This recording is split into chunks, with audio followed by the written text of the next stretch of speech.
In the war, we used to have one of the security bases, which Comrade Tongogara named as Pesintin.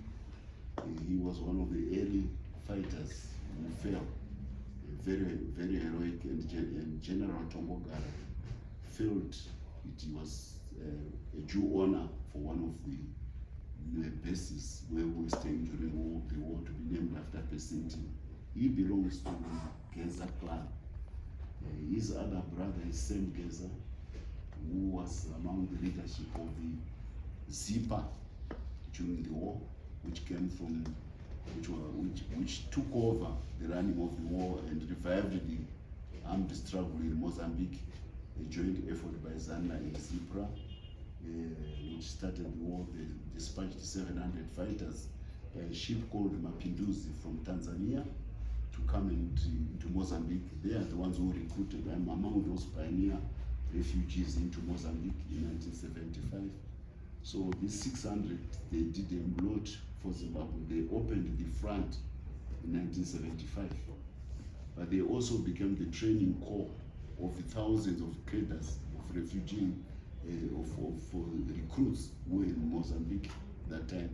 And they shortened the turnaround time of deployment to the front, because we had a homegrown military training corps in Mozambique, which could quickly convert recruits into soldiers. So our reinforcement rate by 1976 was so phenomenal that it forced the Rhodesians and the West to go to Geneva for talks. His brother Sam is still alive. We had a meeting. He was my lecturer at Chitepo College in the war. I told you the parties went back to school by those seminars. We actually had such formal teaching under the trees during the war. And Sam Geza was actually my lecturer, my professor at Chitepo School of College. After I'd been wounded at the front, I became a cadre to be trained in political ideology, higher level political ideology. Unfortunately, he got caught up in the Ashanti thing, and he left the armed struggle in 1977 and was exiled to Cabo Delgado. We had a meeting. They came to the Museum of African Liberation to see me, because they had gaps in the life of Geza, which I had.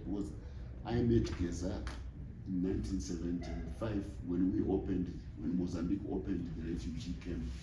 With a few hundred, suddenly grew to thousands, and Geza was among them. So I've known him from the beginning of the resumption of the struggle in Mozambique. Of course, later he left. He didn't go to the front. He went to training for additional training in Romania from 1977. And he only came back home after 2 years into independence in 1982. That's when I met him again, but he was coming from Romania. I was very active from 2013 onwards in fighting against the usurpation of power, the attempts of trying to set up a dynasty by the First Republic's first president.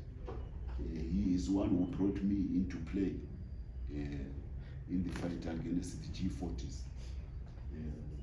I've got a lot which I can talk about Geza. And he also had excess funds which he used generously to support my the war veterans. And for you who may remember 2017, 2016, there was an attempt to arrest Mahia and Matemadanda, by a clandestine police operation by the G40s. And they were looking for them. For your own information, they were hiding at Sanyat, which is Geza's farm.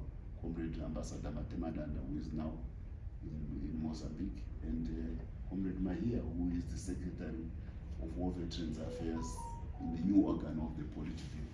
So for us, he's a comrade we worked with for that very difficult time of safeguarding the permanent Zimbabwe revolution. He became ill, and when you are ill, anything